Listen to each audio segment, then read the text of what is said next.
Now, it is commonly said that a house divided against itself will not stand. Now, this saying encourages unity among institutions at all levels. In the Nigerian political arena, internal crises and conflicts are threats to party unity. And some of these developments have caused some parties to lose to opposition. The ruling All Progressives Congress isn't immune from this. Now, joining us now to discuss this and more is the Vice Chairman of the APC for the Northwest, Salihu Lukman. Good to have you on the program this evening, sir. So let's start off with this now. Your party seems to be more on a crisis, costing it elections it should have won. Why is this such a problem in the APC? Well, first, let me clarify. I'm not sure it's a crisis. I think it's part of the process of sorting out ourselves. And if you recall, this is not the first time. I mean, we've been going through a number of this contestation. I call it contestation, not crisis. It's partly responsible for the change of leadership in the party at least twice. Now, the basic issue, and I think this is the point which Nigerians must try to focus on. We need to focus on building the party.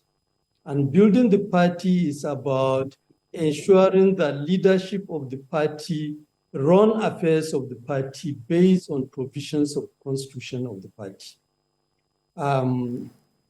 Unfortunately for us, and it's not just a case with APC, I think across all the parties, and perhaps largely because PDP has exported some of these into most of our parties, we are facing these challenges. And I think until we summon the courage to begin to engage our leaders and insist that provisions of our constitutions should be respected, a number of these issues you call crises are issues which one meeting can resolve. But somehow, we find ourselves in a situation where leaders prefer to run parties based on their personal discretion without calling meetings. And I think that is the issue.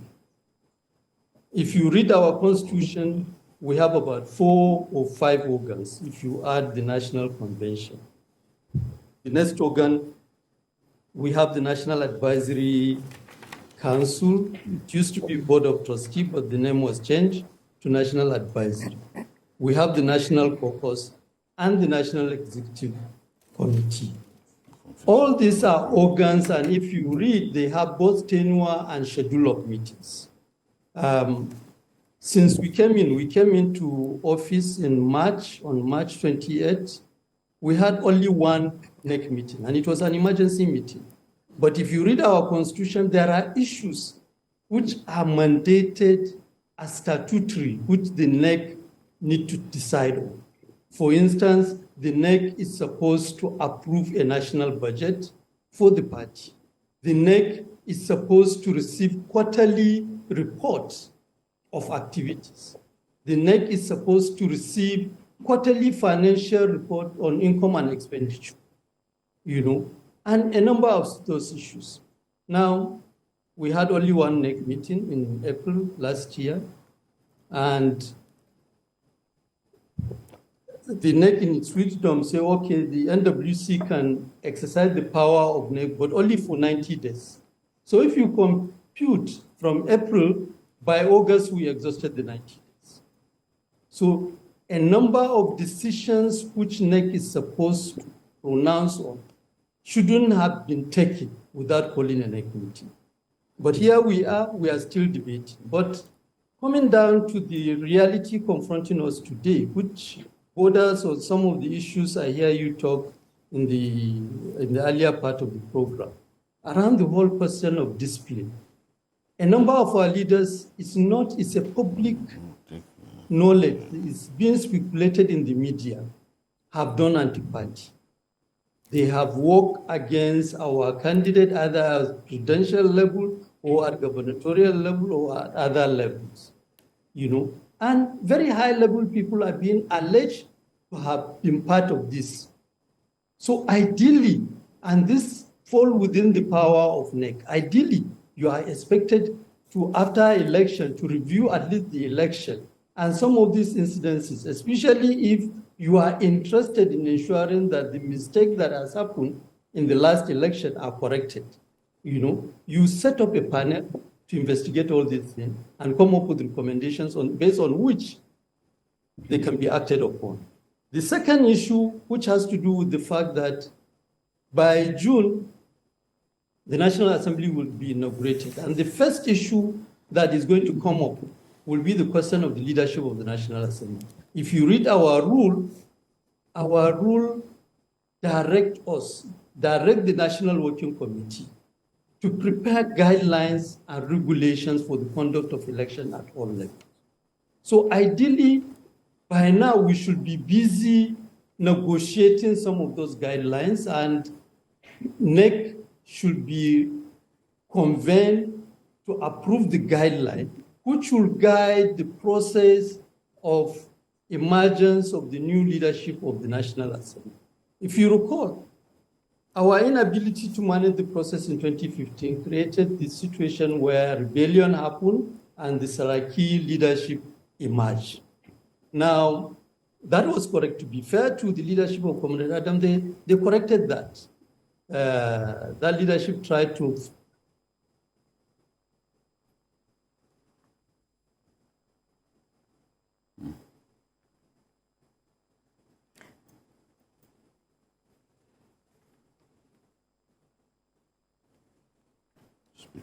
work session as a National Working Committee to look at all of these things. Yet, all we hear is speculation that there are some leaders who are lobbying that no meeting should be convened to even attempt to zone or consider nomination by the party into the leadership of the National Assembly. And we are just sitting. And I think, for me, the challenge is about enforcing our rules. It's not about sitting down until things go bad. Then you start saying, okay, this is not my party. This party is one of the well-negotiated political undertaking that has happened. And I keep saying, we are the first successful merger product in the political history of this country. And we are the first to overthrow a ruling party. We came in with so much goodwill. And we are just taking all that for granted. And as it is, if we continue at this rate, we're just undoing ourselves. We'll continue on a level whereby we will be running the affairs of the party without reference to our constitution. We'll spend the next 1 year, possibly, no organ will be convened. The National Advisory Council, for instance, if you say there is a crisis. All right, let me hold your thoughts on this. Let me quickly hold your thoughts on this. I need to quickly ask you this question. You know, you talked about a lot of things of what strengthens the party and how the party has been able to, you know, maintain its relevance since 2015. But there is an issue right now. We understand the former governor of Gombe State has been expelled. Could you tell us what exactly is going on here in the APC? Well, I cannot say for sure exactly what is going on, but if we follow our rule, and I think, again, during the time of Comrade Adams, some of these things apply. The lower organs who took the decision are obligated to forward.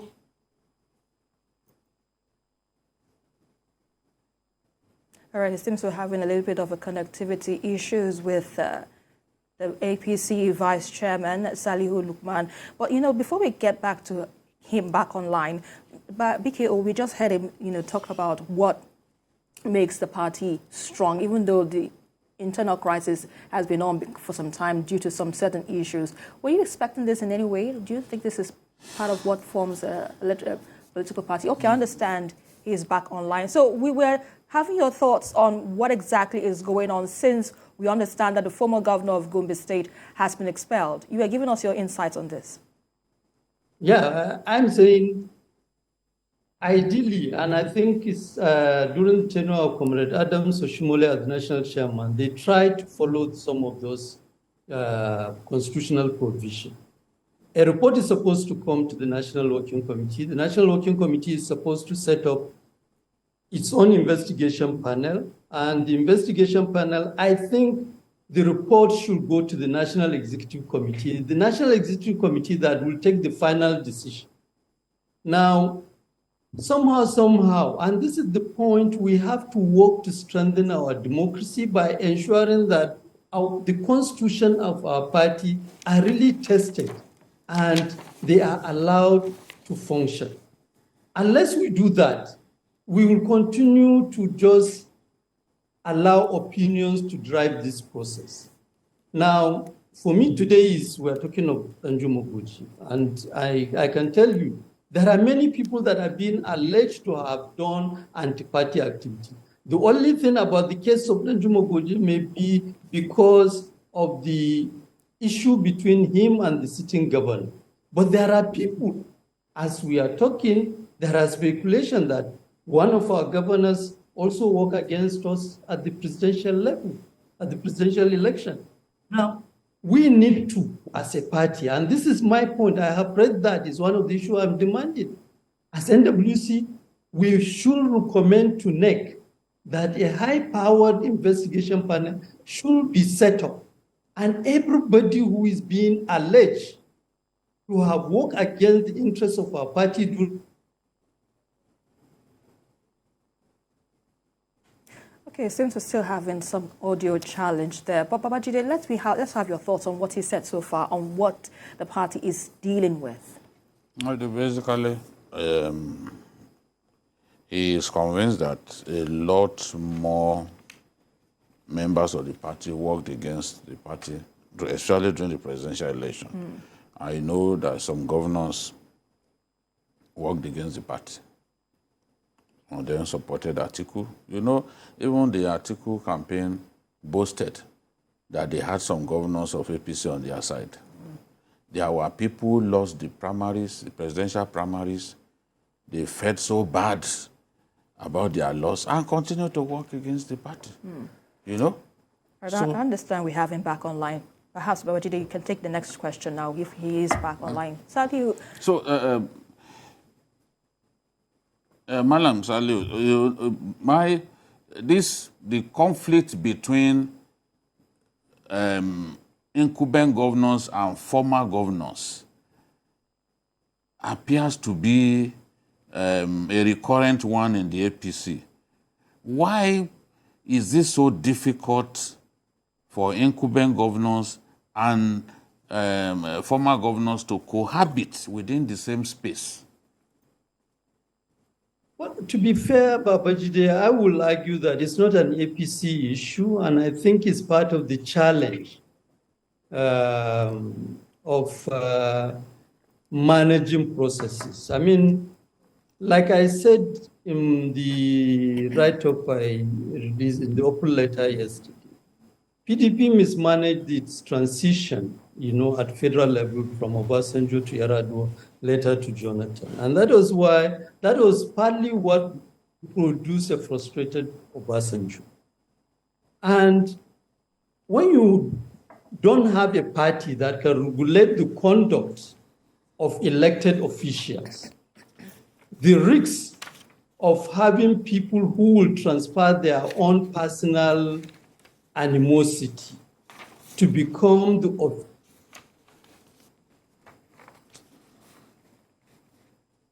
Okay, we're still having some network challenge, you know, with the APC Vice Chairman Northwest, Salihu Lukman. I pretty hope that we get this right. So, but Babajide, quite an extensive, or can we come to you, Dari, even though we've heard from him what exactly the party is dealing with. What are your thoughts generally on how the APC, or what the APC can do to, you know, galvanize its members to maintain its relevance, not just for this period, but perhaps in the next 2027 elections? The last general election presents an opportunity for the party to actually review its activities since its formation till date. The party came into power in 2015, a marriage of convenience by different political parties from different ideological backgrounds. The party managed to run a government for almost 8 years now, still unable to harmonize the differences among its members and shiftings. So I think the last election, which was keen, the contest was keen, the division was sharp, and the disagreements and grievances were so loud. So it presents an opportunity for the party to actually know who is standing where and how, begin to work on how to bring the various interests together. In politics, one thing is sacrosanct and very, very important, and that is interest. Everybody is in the game because they have one interest or the other to protect. So until you ensure that their interests are taken care of, manageably, and whatever is on the table goes round, and the inclusiveness that they all seek is given, it will be difficult to have party members who will be totally loyal. But once you take care of those things, I think the party would improve tremendously in its structure. I understand we have the APC Vice Chairman back, Salihu Lukman. Please, apologies, we've been having a bit of a challenge with the network. But, we are responding to a question by my colleague Babajide on why the incumbent governors find it difficult to live with the former governors in the party. Of the individuals concerned, because when you vacate an office and you are still interested in conducting yourself as if you are the sitting governor, it will create problem. And I think this is one area which I believe Aswaju handled very well. After he left office, I can't recall any kind of animosity between, at least not to the knowledge of the public, between him and former Governor Babatunde Fashola. So there are cases where it has worked. I think earlier in the program you mentioned the case of Senator Kashim Shettima and Professor Zulu.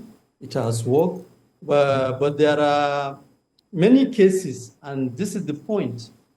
And I think it reflects on also the weakness of the party as an institution.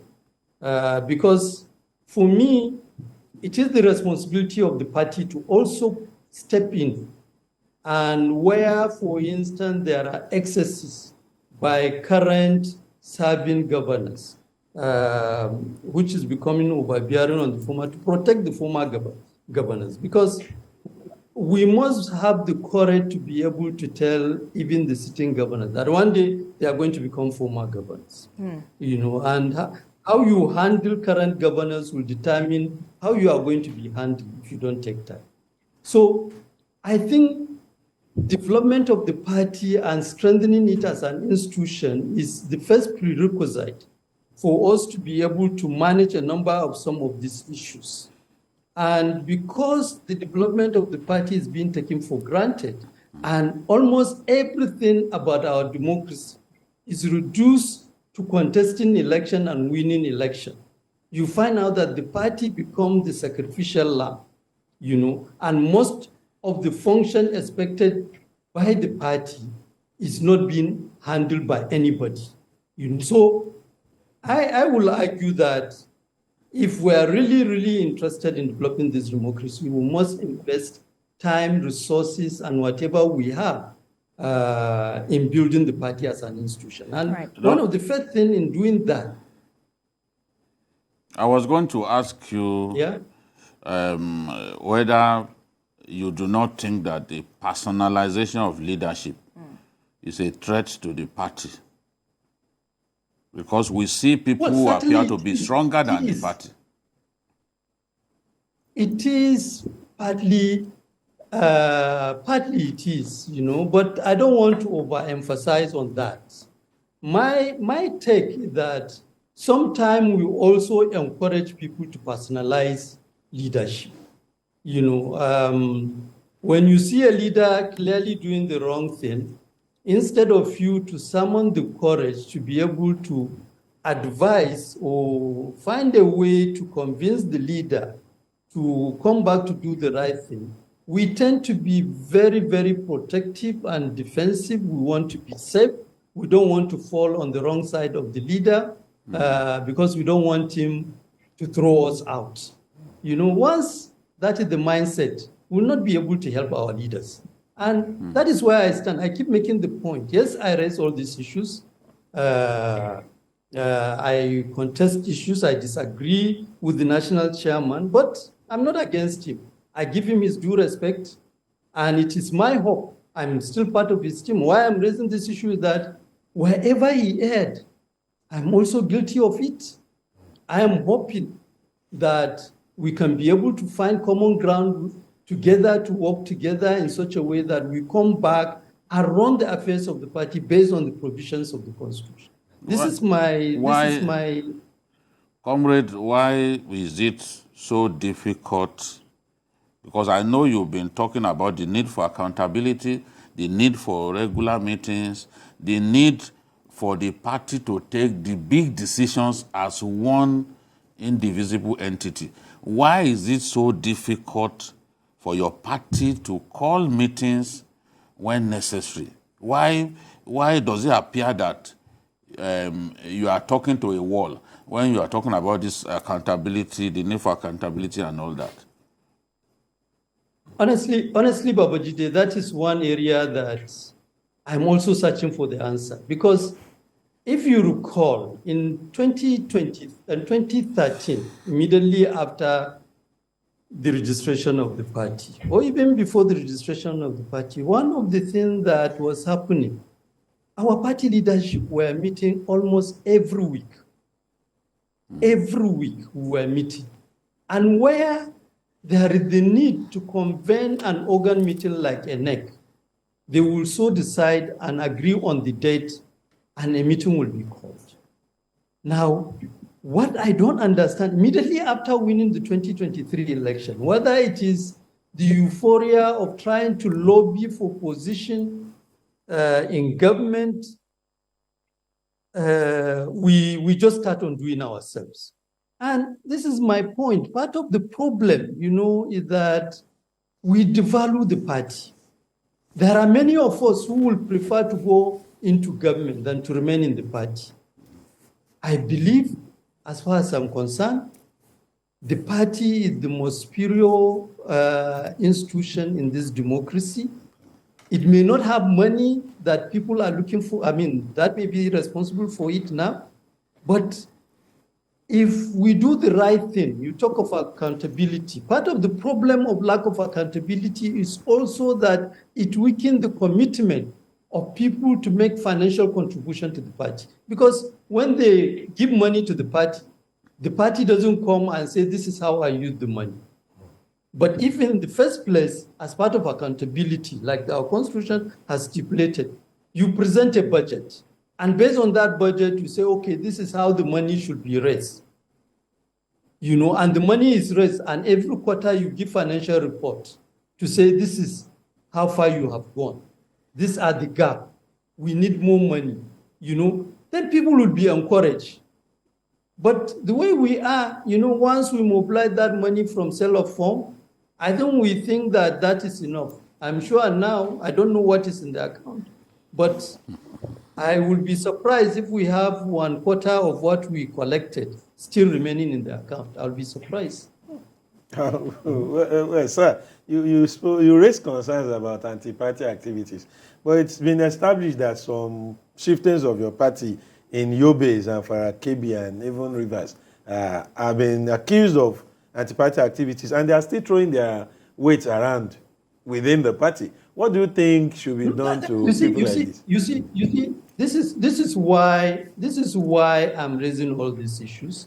That it is raised in the public does not mean it is established within the structures of the party.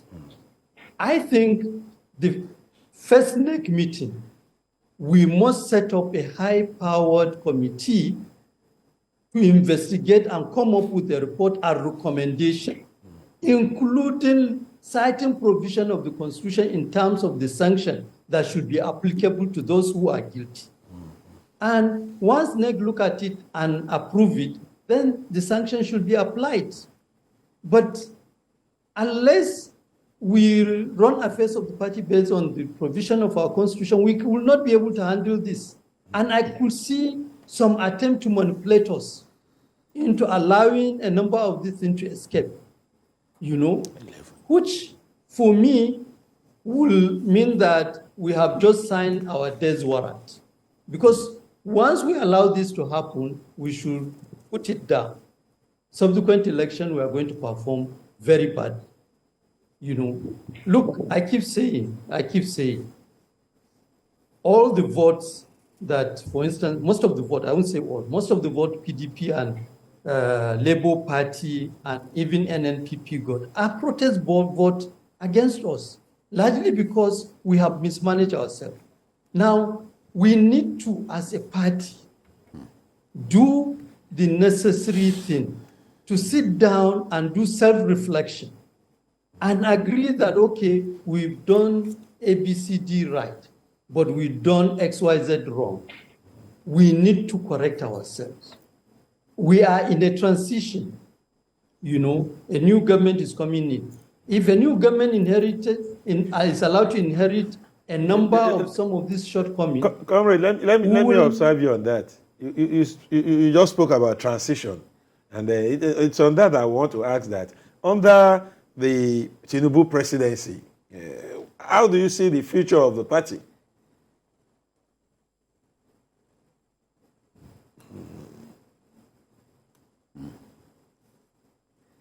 All right, he seems to be having a bit of network issues there. But if we can get him finally to just give his final thoughts on that, we would appreciate that. But, well, let's leave it at that. But let me have your final thoughts on this, Babajide, before we wrap up the show. Yes, I think... Okay, apologies. I understand he's back right now. So let's have your final thoughts on the question asked with regards to the presidency of Tinubu. How will the Tinubu presidency and the future of APC? Future for APC? What I see, I mean, I am very confident, and I believe that the Tinubu presidency will remarkably move Nigeria forward, will build on all the successes of the President Buhari. Where, for instance, we clearly have not managed ourselves very well, I am very hopeful and very confident that we'll be able to correct all of those things as a party. And I believe Tinubu as a person and as a leader is committed to ensuring that we move this country forward. All right, and that's a fine place to leave it. APC Vice Chairman, Northwest Region, Salihu Lukman, we appreciate your insights on the program this evening.